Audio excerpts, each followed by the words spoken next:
మాకు అనుకున్న పని జరుగుతలేదు అంటే ఆ ఎమ్మెల్యే రాజీనామా చేస్తే ఉప ఎన్నిక వస్తుంది.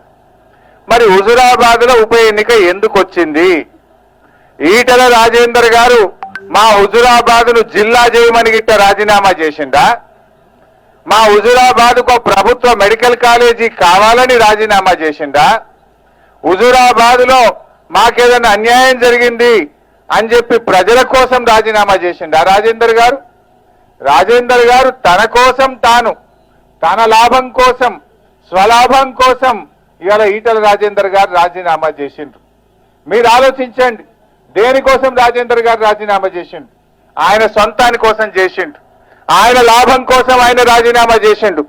మరి మనం ఆలోచించుకోవాలి, ఒక వ్యక్తికి లాభం కావాలన్నా, ఈ ధర్మరాజుపల్లి ప్రజలకు లాభం కావాలన్నా, ఒక వ్యక్తి బాగుపడాలన్నా, హుజురాబాద్ అనే వ్యవస్థ బాగుపడాలన్నా అన్నది ఇవాళ మీ ముందున్నటువంటి ప్రశ్న. ఇవాళ రాజేందర్ గారు బీజేపీ పార్టీలో చేరిండు. మా యూత్ ఆలోచించాలి బిడ్డ, బీజేపీ పార్టీలో రాజేందర్ గారు చేరిండు. ఎందుకోసం బీజేపీలో చేరినావు? బీజేపీ పార్టీ రాష్ట్రానికి, దేశానికి, ప్రజలకు చేసిన మంచి పని ఏందో రాజేందర్ గారు చెప్పాలి. మా అక్క చెల్లెలు నిన్న చూసిన టీవీలల్లా గ్యాస్ సిలిండర్ పెట్టి బతుకమ్మలాడుతున్నారు. పెరిగిన గ్యాస్ సిలిండర్ ధర గురించి ఇవాళ పాటలు పాడుతున్నారు. బతుకమ్మలు కొనిపెట్టిండ్రు, సిలిండర్లు కొనిపెట్టిండ్రు, నడిమిట్లా పాటలు పాడుతున్నారు. పెరిగిన సిలిండర్ ధర గురించి బీజేపీ పార్టీని తిట్టుకుంటూ బతుకమ్మ పాటలు పాడినటువంటి పాటలు నేను నిన్న టీవీలో చూస్తా ఉంటే, నిన్న కూడా మళ్ళా 15 రూపాయలు సిలిండర్ ధర పెంచిండ్రు. ఇవాళ గ్యాస్ సిలిండర్ ధర 1000 రూపాయలు అయింది అక్క, అయిందా లేదా? ఇది బీజేపీ వాళ్ళ పుణ్యం కాదా?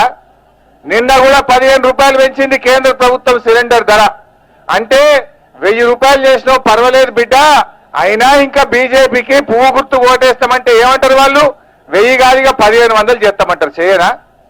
ఏం పెంచుడు ఇది? వారం వారం పెంచుతున్నారు, నెల నెలకు సిలిండర్ ధర పెంచుతున్నారు. పెట్రోల్ ధర పెంచిండ్రు నిన్న, డీజిల్ ధర పెంచిండ్రు నిన్న. పెట్రోల్ 107 రూపాయలు అయింది, డీజిల్ 100 రూపాయలు దాటింది, సిలిండర్ ధర 1000 రూపాయలు దాటింది. మంచి నూనె 200 రూపాయలు దగ్గర బతుకమ్మ పండుగ ముంగట మంచి నూనె ధర పెరిగింది. ధరలు పెంచిన బీజేపీకి ఓటేస్తే ఎక్కడి న్యాయమో నేను అడుగుతా ఉన్నా. ఈటల రాజేందర్ గారు ఏంది ఆయన ఆలోచన? ప్రజలకు ధరలు పెరిగినా పర్వాలేదు, మా అక్క చెల్లెలకు సిలిండర్ ధర పెరిగినా పర్వాలేదు, ఆయన మాత్రం బాగుండాలనా? మా రైతన్నలందరూ ఇక్కడ ధర్మరాజుపల్లిలోనే మొట్టమొదటి రైతు బంధు ఎవరికి వచ్చింది తెలంగాణలో? ధర్మరాజుపల్లిలోని సంజీవ్ రెడ్డి గారికి వచ్చింది మొదటి రైతు బంధు. తెలంగాణలో రైతు బంధు ఎవరికి వచ్చిందా అంటే ధర్మరాజుపల్లికి వచ్చింది. ఈటల రాజేందర్ గారు ఇప్పుడు ఏమంటుండు? మనం ఏదైనా పనులు చేస్తే ఇవి నన్ను చూసే వచ్చినాయి అంటుండు. మరి రైతు బంధువులు చూసి వచ్చినాయా బాబు? ఆ రోజు నువ్వు పక్కపొట్టనే ఉండి సపట్లు కొట్టినావు కదా. మరి ఇవి ఆ రోజేమో కేసీఆర్ ఇచ్చిండు, కేసీఆర్ గొప్పవాడు అన్నాడు. ఇవాళ మా ధర్మరాజుపల్లి కాడ ఏదైనా పని చేస్తే నన్ను చూసే వచ్చింది అంటుండు. నీ చేతగాంతనం వల్ల వచ్చింది, నువ్వు చేయకపోవడం వల్ల ఇవాళ మేము చేయవలసి వచ్చింది. నువ్వు చేస్తే మాకు చేసే ఛాన్స్ ఎక్కడి? దయచేసి ఆలోచించండి. ఈరోజు రైతుల కోసం కేసీఆర్ గారు ఎకరానికి 5000 రూపాయల పెట్టుబడి సాయం చేస్తున్నాడు.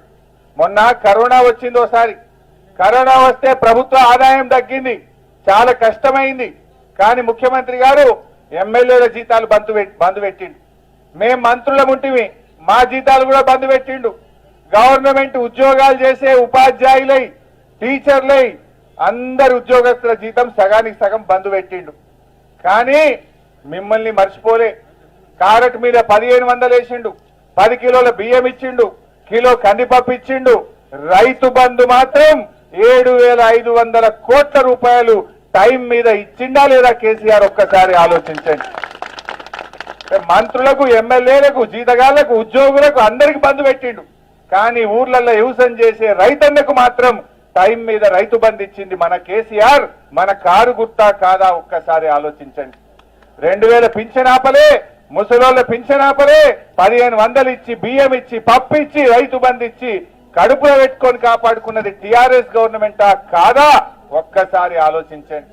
ఇవాళ రైతు బంధు ఎకరానికి 5000 కేసీఆర్ గారు ఇస్తే బీజేపీ వాళ్ళు ఏమి ఇచ్చిందక్క? ఇచ్చిందా ఢిల్లీకి వెళ్ళి? ఎందుకు ఇవ్వలే అక్క? డీజిల్ ధర పెంచలే. 100 రూపాయలు డీజిల్ చేస్తే ఏమైంది? పోయిన వానకాలంలో ఒక ఎకరా ట్రాక్టర్ కి దున్నాలంటే 3000 రూపాయలకు దున్నిండ్రు. ఈ వానకాలం ఎంత అయింది? 5000 అయిందట. మా తమ్ముళ్ళు చెప్తుండ్రు 5000 అయింది. అంటే ఒక్క ఏడాది లోపలనే 2000 రూపాయలు ట్రాక్టర్ కిరాయి పెరిగింది. ఎందుకు పెరిగింది చెల్లె? బీజేపీ వాళ్ళు డీజిల్ ధర పెంచితే 2000 పెరగలేదా? రేపు వరి కోత మిషన్ కూడా 500 పెరుగుతుందా పెరగదా? అంటే ఏంది? కేసీఆర్ సార్ ఏమో కుడి చేయితో 5000 ఇచ్చిండు. దేనికి? ఇత్తనానికో మందు సంచికో ట్రాక్టర్ కిరాయికని కేసీఆర్ సార్ కుడి చేయితో 5000 ఇస్తే బీజేపీ వాళ్ళు ఎడమ చేయితోని డీజిల్ ధర పెంచి మనతో గుంజుకుంటున్నారు. మరి ఇచ్చిన వాళ్ళని గెలిపించుకుందామా, గుంజిన వాళ్ళని గెలిపిస్తారా? మీరే ఒక్కసారి ఆలోచించండి. మరి పెంచిందా లేదా? ఇప్పుడు దయచేసి మీరు ఆలోచన చెయ్యండి. మరి అదే విధంగా ఇవాళ బాయిల కాడ 24 గంటల కరెంట్ వచ్చింది, కాళేశ్వరం నీళ్లు వచ్చినాయా లేవా? ఏమక్క, పోయిన ఎండాకాలంలో కాళేశ్వరం నీళ్లు ధర్మరాజుపల్లి కాలువలలో ఫుల్గా వచ్చినాయా లేవా? ఇంతకు ముందు ఎండాకాలం వచ్చిందంటే క్రేన్ దేవాలి, బాయిలు లోతు చేయాలి. క్రేన్ కిన్ని పైసలు, కూలీలకి ఇన్ని పైసలు, ఆ పండిన పంట అంతా ఆ బాయి పొక్కలలోనే పోయినాయి, ఆ క్రేన్లకే పోయినాయి. ఇవాళ పరిస్థితి ఉందా? కాళేశ్వరం కట్టినాక నీళ్ళు వచ్చినాయి కదా తమ్మి. మీరే అన్నారు, ఏ అబ్బా నీళ్లు ఫుల్ అయినాయి సార్, వరికోత మిషన్ దిగుతలేదు, బంద్ చేయరు అన్నారు. బంద్ చేయమని నీళ్లు ఎండాకాలం పూట ఇచ్చిందంటే కాళేశ్వరం వల్ల, కేసీఆర్ వల్ల వచ్చినాయా లేవా? అవి కరెంటు ఇవాళ మోటార్లు కాలుతున్నాయా? మున్పటి లెక్క ట్రాన్స్ఫార్మర్లు కాలుతున్నాయా? మరి ఆనాడు కాంగ్రెస్ గవర్నమెంట్ లో కాలిపోయే మోటార్లు, పేలిపోయే ట్రాన్స్ఫార్మర్లు, నీళ్ల కోసం తూములు వలగొట్టుడు, కాలువలు దెగ్గొట్టుడు, రోడ్డు మీద ధర్నాలు చేస్తే తప్ప నీళ్లు రాని పరిస్థితి.